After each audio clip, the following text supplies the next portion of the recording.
पाकिस्तान तहरीक इंसाफ के साथ साथ ऑपोजिशन की दीगर जमातों ने एक ग्रैंड अलायंस बना लिया है।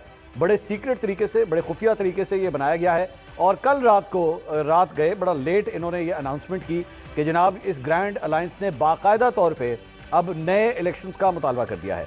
मेरे पास जो खबर है उसके मुताबिक आज से एक हफ्ता पहले तकरीबन जब पाकिस्तान तहरीक इंसाफ का एक वक्त JUIFA के पास गया था मिलने के लिए, तो वहीं पे पाकिस्तान तहरीक इंसाफ ने उस वक्त उन्हें मनाने की एक कोशिश की थी कि हम नए इंतखाबात का मुतालबा करने जा रहे हैं, लेकिन इस बात को बड़ा ही खुफिया रखना है, इसको मीडिया के ऊपर आने नहीं देना। लेकिन हमारे जराए से हमें खबर मिल चुकी थी। हमने उस वक्त JUIFA के और पाकिस्तान तहरीक इंसाफ के मुख्तलिफ रहनुमाओं से इसकी तस्दीक जब करने की कोशिश की तो हमें साफ इनकार कर दिया गया था। लेकिन कल रात को बिलाखिर अब यह अनाउंसमेंट कर दी गई है। हमारी इतलात हैं कि आने वाले जलसों में, आने वाले मुख्तलिफ किस्म की जो एहतजाज होंगे उसमें अब बार बार इन नए इंतखाबात का मुतालबा किया जाएगा।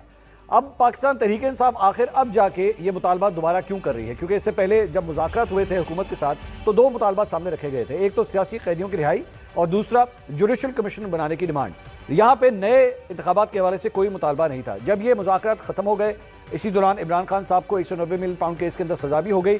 अब ये मुतालबा एकदम फिर सामने आ गया है और इस मरतबा कहा जा रहा है कि जो ग्रैंड अलायंस है जिसमें शाहिद खान अब्बासी भी शामिल है, जिसमें JUIFA भी शामिल है, पाकिस्तान तहरीक इंसाफ भी शामिल है, इसको अब भरपूर तरीके से ये एहतजाजी तहरीक जो है वो चलेगी। जिस तरह पहले तहरीकें चलती रही हैं वो वाला सिलसिला अब नहीं होगा। लेकिन पाकिस्तान तहरीक इंसाफ की माजी की अगर आप पिछले एक साल की मुख्तलिफ मूवमेंट्स को उठा के देखें, जिसमें रेमिटेंसेस के खिलाफ जो है वो उन्होंने कहा कि जनाब रेमिटेंसेस भेजना बंद कर दें। फिलहाल उसके जो रिजल्ट आए हैं वो इतने हौसला अफजा नहीं है पाकिस्तान तहरीक इंसाफ के लिए। हुकूमत तो बहुत खुश है क्योंकि वो ये समझते हैं कि जी ज़र मुबादला जो है हमारे पास वैसे ही आ रहा है। उसके बाद फौजी अशिया का जो है वो बाइकॉट कि जनाब आप उनका बाइकॉट कर दें, वो तहरीक भी कोई ज़्यादा खास नहीं चली, वो सिलसिला भी वैसे का वैसे ही चल रहा है। इसके अलावा 24, 25, 26 नवंबर को जो कुछ हुआ वो भी आपके सामने है। तो अभी तक जो भी एहतजाज पाकिस्तान तहरीक इंसाफ कम से कम करती रही है उसका कोई खातिर का रिजल्ट नहीं निकला। लेकिन तब तक मौलाना साहब किसी एहतजाज में उनके साथ शामिल नहीं थे। ये एक नई एंट्री है जो पाकिस्तान तहरीक इंसाफ को अब मिल गई है। क्या इससे इमरान खान साहब या PTI जो रिजल्ट हासिल करना चाहते हैं क्या वो रिजल्ट उन्हें मिलेंगे या नहीं मिलेंगे?